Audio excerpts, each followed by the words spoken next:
Hey everybody, welcome to TraVek's podcast. This week we have a very special guest with us, Bill Werner. We're going to announce him and his business here in a second, but this is before the hammer strikes with TraVek. Bill, welcome to the show. Thank you, sir. Really appreciate you being on with us today. No problem. Tell us a little bit about who you are, what you do, how long you've been doing it in the Valley. My name's Bill Werner. I'm with Premier Countertops. Been doing countertops for about 22 years now. But born and raised here in Arizona, so really got to watch the Valley grow into what it is today, and been part of all the process of building it in the homes. Awesome.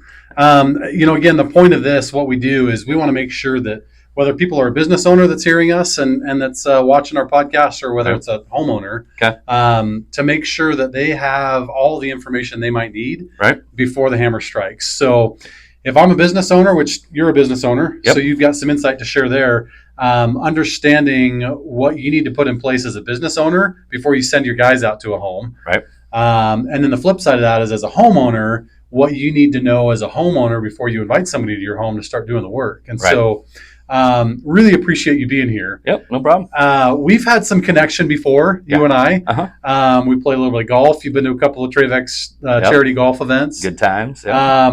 What's your handicap? I think it's probably somewhere around a 13, 14, somewhere in there. Okay, that's pretty decent. But definitely one of those golfers where I could go out and shoot a real good round one weekend, and then the next weekend act like I've never played the game before. Okay, that's fair. It's a good time. As you know, I'm not originally from here. I'm from the Pacific Northwest. Yep. I don't golf, but being here, you can hit the ball though when you do hit it. Well, I don't know about that. If I can connect. Yes. No, Bill carried our team last time that we played, so it's always nice to play some golf with him. So countertops. Yeah. Let's talk a little bit about countertops. Okay. You were in here in our showroom not too long ago at one of our community events. Yep. And you were giving some insight to some of the customers on the different styles of countertops that they can choose. Correct. I had a event that I went to shortly after that with a bunch of realtors. All right. And I stole some of your stuff. I hope you don't mind. Nope, please do. In regards to the different types of countertops. And one of the things that somebody really started pressing me on was this new trend, I should say trend, that's happening with porcelain countertops. Yep. Will you tell our audience just a little bit about what a porcelain countertop is and why people are getting so excited about it? So porcelain is what it is. It's porcelain. They've taken it and they've been able to manufacture it. You know, you'll see the porcelain tiles these days where, hey, they're 18 by 18, 24 by 24, up to the 48s. Well, now they're making them 10 foot by 5 foot. So literally just massive pieces of porcelain tile that we have been able to incorporate into the countertop industry, make countertops out of it, do shower panels. Right. Really great material, but very fragile to handle. It's kind of a weird thing for, like, while we're building the countertops, it's like handling glass. Yeah. But once they're installed, they're basically like bulletproof. I was going to say, when I think porcelain, I immediately think, well, that's breakable. It's going to be fragile. I'm not sure I want that in my house. No, and that's what changes. That's literally what I thought when we were being introduced, and hey, all right, a couple of distributors, hey, Bill, we want you and your team to come in, get qualified to do this kind of thing, and basically get on their list of certified fabricators to do the porcelain. Yeah.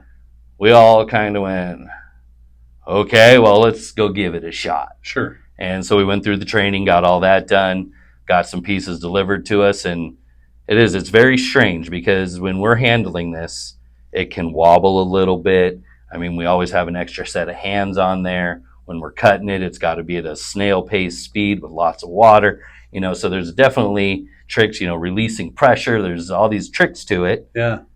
If it's done correctly, it goes real smoothly. There's, when it comes to porcelain, you can't do like an inside 90-degree cut because that gives you that pressure point where, hey, it can crack. Sure. But after everything's done, and it's kind of ironic, but the first house I did porcelain in, the guy had, I think it was like 5 or 6 kids, and even while we were measuring, they were all over the place. And, I was like, I looked at him like, you sure you want to do this? He goes, well, hey, my buddy is in the industry. This is right when it was coming out. Yeah. And so literally the first house we're installing, we're doing 5 slabs of it in his kitchen, his bathrooms, doing it everywhere. Jeez. And I told him, and they went in and everything's good. And I asked him, and this is probably, I don't know, maybe going on 6-7 years now. And I asked him, I said, just, straight man to man, hey, if this can survive this family, then I it would feel good. Hey, if you ever have anything chip or break or crack or anything, please let me know. Yeah. And to this day, I have never heard back from him. Nothing. And we have done lots of the jobs in porcelain now. Wow. And as delicate as it is to fabricate and install, once it's in, it's like your porcelain floor. Jeez. Porcelain floors, you can pretty much do anything you want to them, and they're fine. They're fine. Yeah. And so that's literally what it is. It's just real big pieces. Wow. So that's the cautionary, hey, it's more expensive because it takes more time, takes specialty tools, stuff like that. Let's talk about cost for a second. Like comparatively, like if I want a porcelain countertop, what's the difference between that and quartzite or quartz? So when you buy a porcelain slab, the slab itself is actually very affordable. Okay. So, you're talking, hey, a slab of, quartz, just call it group 1 to 5, 5 being the most expensive, 1 being the least. You're going to get a slab of porcelain for about the slab, group 3, group 4 cost. And then the fabrication part, though, is where it really kicks up a notch. Because you're taking your time in that You're in that taking portion. your time. You really got to spend a lot of time. Different blades, stuff like that. So it's basically about 2.5 times the fabrication from quartz to porcelain. Okay. And so then in between, though, you have like your marble and your quartzite, stuff like that. But what's really kind of cool about the porcelain is that the pictures on it are amazing. You can do anything, right? Yeah. When you see a slab of porcelain, it's like, it looks like it's real.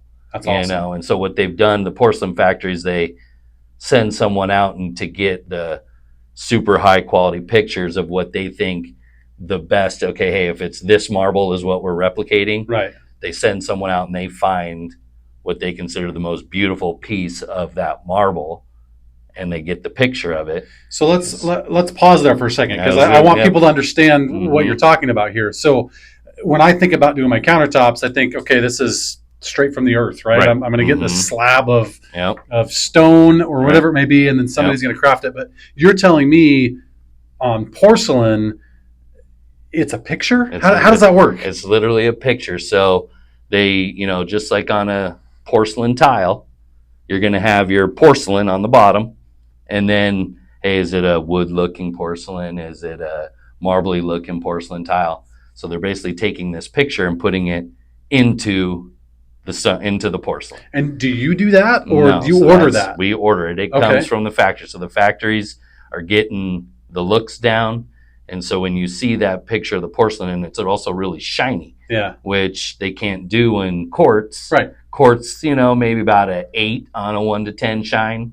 But then this porcelain, it's a beautiful picture of the stone inside. It's porcelain isn't a through color product. So it's basically, hey, a gray or a, whatever on the inside. And then the very top of it is whatever you make it. Whatever. Now, what are my limits there? If I'm a homeowner, can I put my wife's beautiful face on my countertop in my kitchen, or like what? I guess what are the limits? Theory, if you were to go spend the kind of money to hire one of these factories to build you a custom piece, you could do that. I've never heard of it or seen it done or nothing, but in theory, I guess that's possible. Are typically trying to mirror some of the natural stones? That's exactly what they're doing. Cool. They're taking and getting these images of natural stones and putting them on the porcelain. Awesome. And so where the cost factor kind of comes back into play is a lot of these porcelain slabs that they're mimicking, the slabs of the marble that they're mimicking might cost you $5,000, $10,000. Oh, that makes sense. But you're buying this slab of porcelain for group 3, group 4 quartz pricing. Yep. So then you're spending the big dollars on the fabrication and installation. Well, it all kind of comes back to the middle of, hey, all right, well, now we've got that beautiful looking marble that we've always wanted. Yeah. It's a porcelain version of it, but the look of it is beautiful. And guess what? Now we don't have to seal it. It doesn't scratch. it doesn't, etch, so it's taking, and I think that's where the porcelain market really wanted to come into play. Which is probably why it's trending in that direction. Right, hey, let's get this high-end look that quartz can't quite do. I mean, quartz, there are some stones out there, but a lot of people are like, well, it just doesn't look real. And well, it's not supposed to necessarily look real. It's quartz. It's quartz. It's an engineered stone. It's a man-made product. We all know that. It's beautiful, but the porcelain, they can add in some of the imagery to make it look a little bit more real, to where a lot of people actually kind of, nice. Yeah. Is that marble or is it not? But right. So you can get that real high-end look. You're still going to spend some money on that fab and install, like I said, but the end product is, hey, it'll last forever, versus, hey, you're going to spend money every year getting it resealed or getting a coating put on it or things like that. So awesome. It's cool stuff. Yeah. Sure. I mean, I was impressed by it just by hearing the short snippet that you did. And I know I took us down a little bit of a selfish track here. Right. When I was meeting with those realtors, they were asking me a lot of questions about porcelain itself, and I had my canned answers from what I heard from you, but if any of you realtors are listening to this right now, here's all the answers that I didn't have for you straight from the pro. So thanks for walking through that. One thing that I wanted to talk about, TraVek has been in business for a long time here in the Valley. Right. We're going on 23, 24, 25 years now. Yep. We focus on the remodeling, kitchens, bathrooms, whole home remodels. We do some roofing as well as of the last 5 years or so. Something that's really important to us is the partnerships that we have with people. Like, we cannot create the beauty that we do in somebody's home without really strong partners.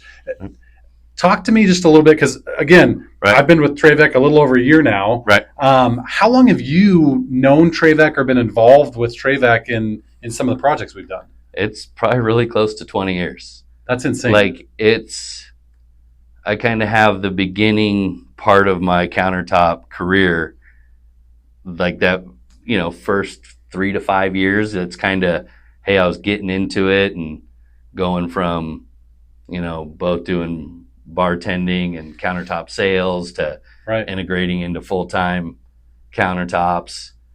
And I'm pretty sure it was maybe 2 or 3 years into it where TraVek and myself met. Okay. And so that's a long time. It's a long time. It's kind of like, I honestly, really kind of think about, wow. Yeah. It's pretty awesome to have been part of watching you guys become what you are, from the little office that is now just next door to this one to that one. And it's been pretty cool, and the TraVek family, so to speak, is awesome, and I've been pretty lucky to have been part of this whole ride, so to speak. Well, it's pretty cool. I appreciate you saying that. I mean, it leads me into my next question, and the bigger question for me is, why?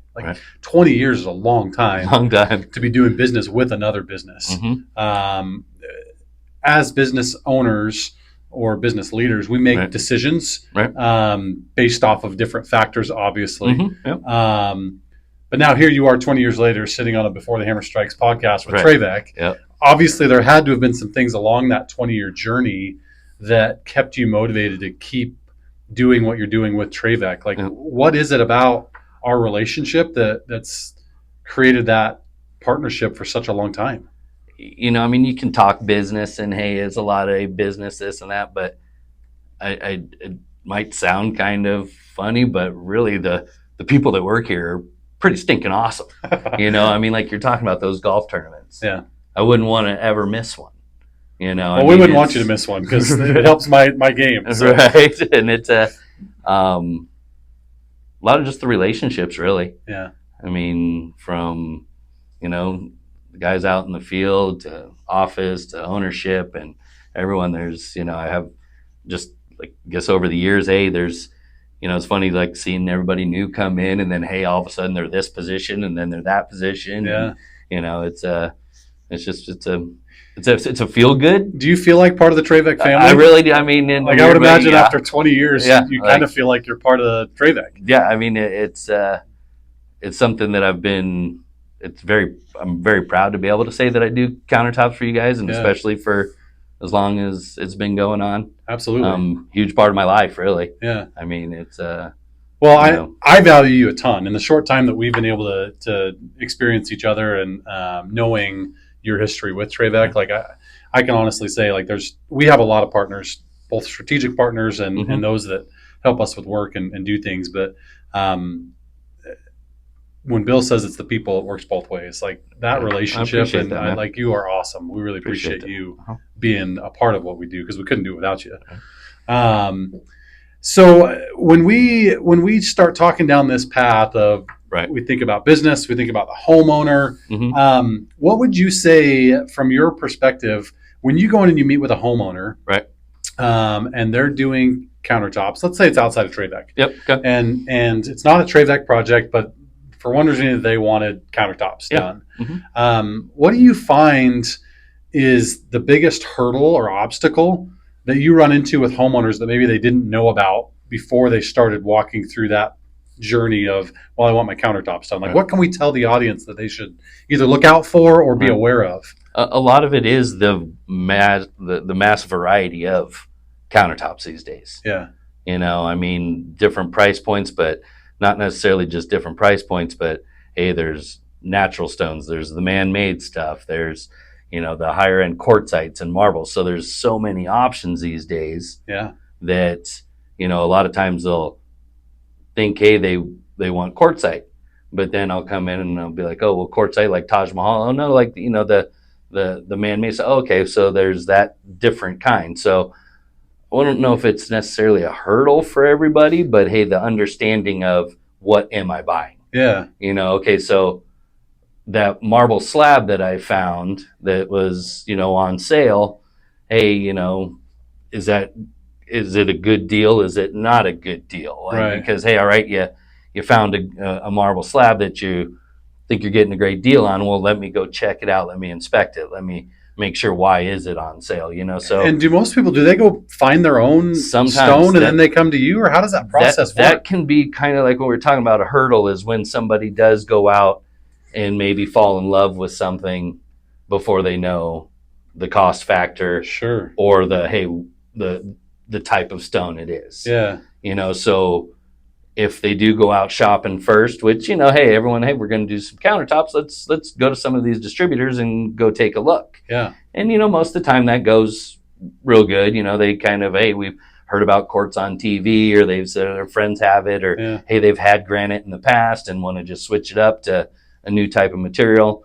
But a lot of times it'll be where, hey, maybe they fell in love with the slab that, is a $5,000. May not be in their budget. Right, not be in their budget. Yeah. And so a lot of times what's nice is if they do get a hold of, a countertop person first to come out and, hey, go over the types of countertops and then the different price levels of everything. So what's your recommendation? Like if I'm an average homeowner and I'm thinking, man, I want countertops. Yep. Do I go to you and your team first to understand? It's not like a to bad educate idea. myself. Do I go to YouTube? Like what would you recommend? I mean, obviously I would love to help them out. So I mean, if they were to call me, it would be either myself or one of my teammates coming out and getting some measurements done, because a lot of that first part to help with the heartbreak that can come is, hey, how many slabs am I going to need? What's the average cost of a slab? Because I would have no idea. I would just know, I got an island. I don't know. Right. Is it 1, 2, 4? Yeah. And it obviously the price will jump up accordingly. So if you're armed with a little bit of information, a lot of people, they're real excited. All right. Hey, well, just shoot me a couple pictures of your kitchen. Yeah. And then by that, I can get you, hey, it's probably that should be 2 slabs, maybe 3. But I've gotten, go back to the old COVID time when, hey, people weren't in the house. Like in a weird way, that kind of developed my process of being able to take a picture and being like, well, I know that's a 36-inch sink base. That's a dishwasher. So like I've really gotten good at being able to ballpark within a pretty stinking close tolerance so that, hey, if I can't get out there and self-measure it, but they want to go shopping this afternoon or go look tomorrow, hey, at least just get me a couple photos. Okay. And then I can say, hey, all right, it's going to be about, fabrication installation of this type of material is about X amount of dollars per slab, and you're going to need about 3. Yeah. And so, that little bit of information before you go out shopping can help you from, hey, all right, looking at a slab that all of a sudden, you're 20 grand in on just material. But, a lot of people that doesn't bother them. It doesn't bother them, no, right. Okay, so that's a great suggestion. I mean, when in doubt, get an expert involved. Right. I think we don't know what we don't know, and we think that we maybe know more than we think.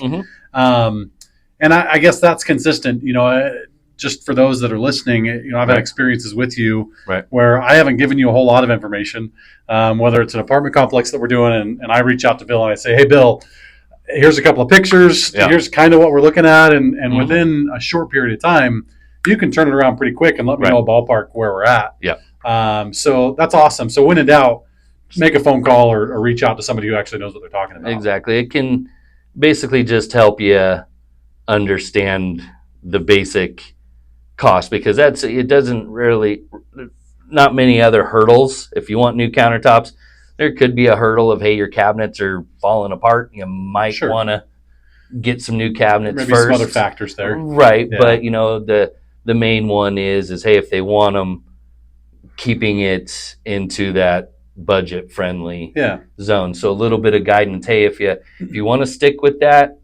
middle grade quartz or granite or whatever it may be, hey, all right, the patterns you're going to be looking for are going to be more of the, kind of the consistent patterns. If you start seeing big veins will equal big dollars. There's a couple little hints like that, okay, hey, you're out shopping, well, you see this beautiful slab with these big movements all over the place.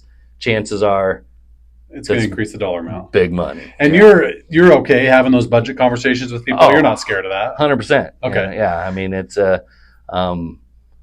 I've kind of just always been, hey, let's just put it all out on the table. Yeah. Like, hey, here's your fab and install.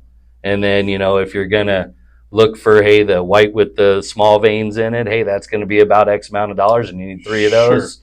And then, I think people get scared to talk about money. Right. I think they, that fear of loss kicks in. Right. And at the end of the day, you're in sales, you run a business, but you're in sales, right? And so if we talk about sales resistance, like people come into that conversation already with a really high level of sales resistance. Right. And part of disarming that sales resistance, they may know that they want countertops. Yep.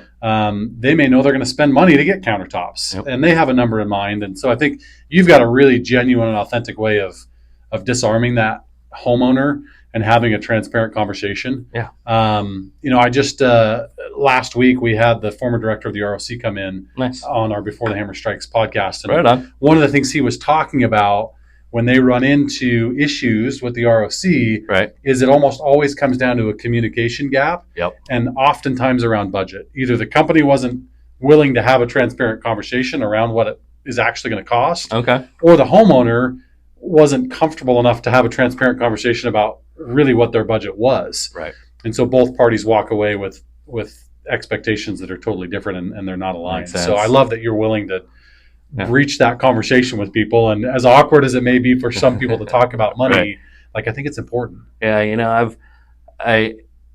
There's been some times where, basically you're kind of,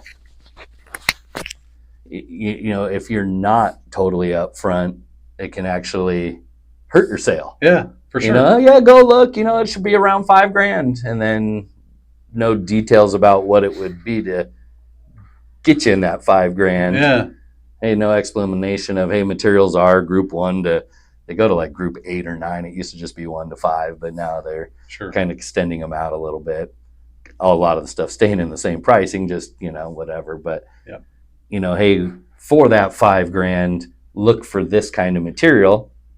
And if you're looking at some of this other look material, maybe add $400 or $500 per slab, and hey, you needed 3. So I feel like it does just kind of help. Like I said, if you have that little bit of information before you go out shopping, instead of falling in love. Makes the whole process easier. As much as you want to go out and look, all right, well, you can, obviously. And shopping's not a bad thing, right? No. You just got to be realistic about what things cost when you shop. Right. You have no clue what that slab costs versus that kind of slab, or that look versus this look. If I've got a pay less shoe source budget and I'm at Louis Vuitton, we may be misaligned there. And then you might, your countertop experience, or, as far as our whole industry, life experience. Hey, if you have no clue what something costs, and you go and you love the Lamborghini and you love the Louis Vuitton. I have expensive taste. I just may not be able to afford it. Right. So, hey, if you can know a little bit about, hey, Lamborghinis are a lot of money, and hey,